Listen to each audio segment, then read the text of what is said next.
गंगणपतये नमो नमः, सिद्धिविनायक नमो नमः, अष्टविनायक नमो नमः, मंगलमूर्ति मोरया। गंगणपतये नमो नमः। हर हर महादेव, राधे राधे, जय श्री राम। मैं आशा करता हूं आप सब ठीक होंगे, स्वस्थ होंगे और अपनों का ख्याल रख रहे होंगे, साथ ही खुद भी पॉजिटिव होंगे और आसपास के लोगों को भी पॉजिटिव रख रहे होंगे। आज आपके लिए मैं आचार्य राजकुमार कुछ ऐसा लेकर हाजिर हुआ हूं कि केतु क्यों है मोक्ष का कारक। जानिए सभी भावों में इसके होने वाले फल क्या क्या है, उसके बारे में विस्तार से बताएंगे आपको। वैदिक ज्योतिष में केतु को अलगाव, ज्ञान, रहस्य, ध्यान और सबसे महत्वपूर्ण वैराग्य के कारक के लिए माना जाता है।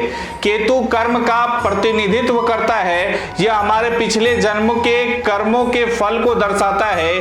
कुंडली में केतु जहां बैठता है उस क्षेत्र को प्रभावित करता है और जहां अपने पिछले कार्यों के बारे में फल प्राप्त करते हैं। केतु मोक्ष या ज्ञान की ओर झुकाव का प्रतिनिधित्व करता है, लेकिन मोक्ष तभी प्राप्त किया जा सकता है जब आप पश्चाताप कर चुके हो और पिछले कर्मों के कारण हुए दुखों का सामना कर चुके हो। कुंडली में केतु भाव जीवन का वह क्षेत्र है जहां आपको अपने प्रकाश के अंतिम लक्ष्य की ओर बढ़ने के लिए पीड़ा और कष्ट से गुजरना पड़ता है। यह वह जगह है जहां आपको भ्रमपूर्ण संतुष्टि को त्यागने की जरूरत है और भाव द्वारा प्रतिनिधित्व की जाने वाली भौतिक सुख सुविधाओं से खुद को अलग करना होता है। केतु व्यक्ति को उस स्थान से अलग कर देता है जो उसके भाव स्थान से मिलने वाले फलों को दिखाता है।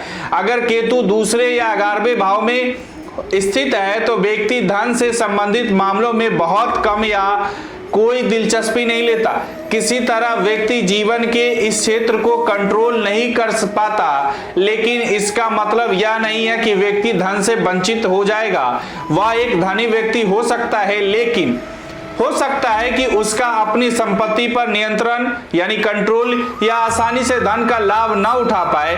ऐसा व्यक्ति अपने संसाधनों को बुद्धिमानी से निवेश करने के लिए इच्छुक नहीं हो पाता है। इस प्रकार केतु का जो भी भाव होता है वह जहां भी बैठा होता है उस स्थान को मौजूद फलों को पाने में आत्मिक रूप से संतुष्ट नहीं हो पाता। व्यक्ति की कुंडली में केतु जिस क्षेत्र का प्रतिनिधित्व करता है उस क्षेत्र में व्यक्ति को सबसे अधिक अनिच्छा और वैराग्य का सामना करना पड़ता है। व्यक्ति उस भाव के प्रभावों से घिरा हुआ महसूस करता है, लेकिन फिर भी अलग नहीं हो सकता है। इस तरह से भ्रम, मानसिक अशांति और संघर्ष का सामना करना पड़ता है। जिस भाव से केतु ज्यादातर जुड़ा हुआ है वहां व्याकुलता और हताशा व्यक्ति को उस भाव के मामले से अलग कर देती है, उचित रूप से फल नहीं मिल पाता है। वैदिक ज्योतिष में केतु का महत्व एक पुरानी कथा के अनुसार हिरण्यकश्यप की पुत्री सिंहिका का विवाह विप्रचिति से हुआ था। उसने स्वरभानु नाम के एक राक्षस को जन्म दिया। स्वरभानु देवों की तरह अमर होना चाहते थे। उन्होंने देवताओं और राक्षसों के बीच युद्ध के दौरान खुद को देव के रूप में छिपा लिया, फिर छल द्वारा अमृत पिया। भगवान विष्णु ने उन्हें पहचान लिया और उन्होंने अपने चक्र से स्वरभानु का सिर उनके शरीर से अलग कर दिया, लेकिन तब तक अमृत स्वरभानु के गले तक पहुंच गया।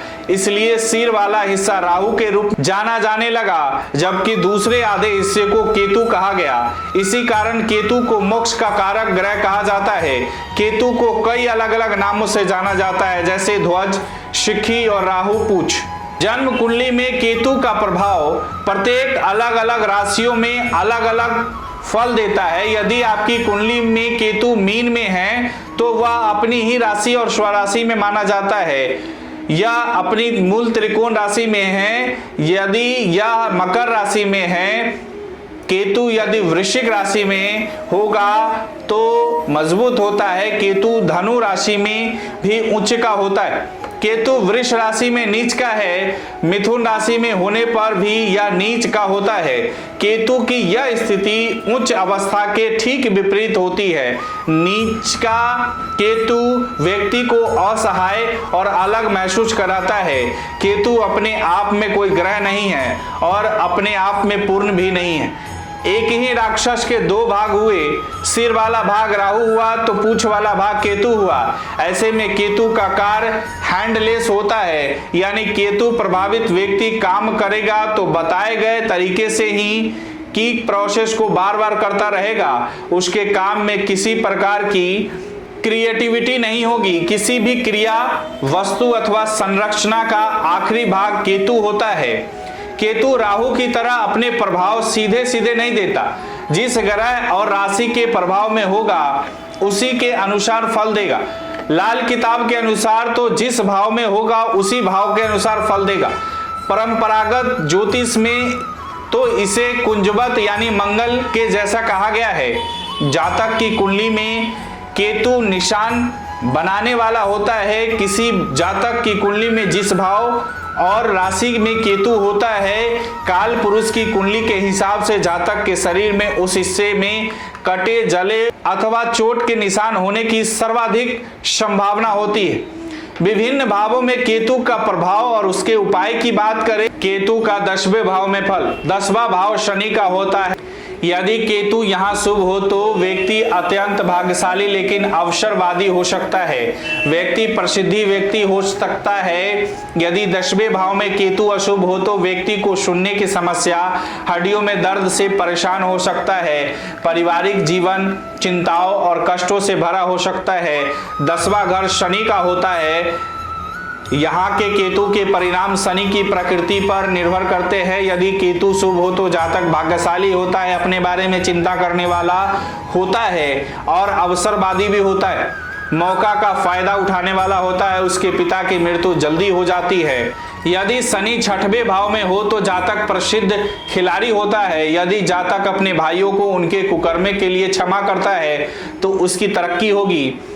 यदि जातक का चरित्र अच्छा हो तो वह बहुत धन कमाता है। यदि 10वें भाव में अशुभ केतु हो तो जातक मूत्र विकार और कान की समस्या से ग्रस्त होता है। जातक की हड्डियों में दर्द होता है। यदि शनि 4th भाव में हो तो जातक का घरेलू जीवन चिंताओं और परेशानियों से भरा होता है।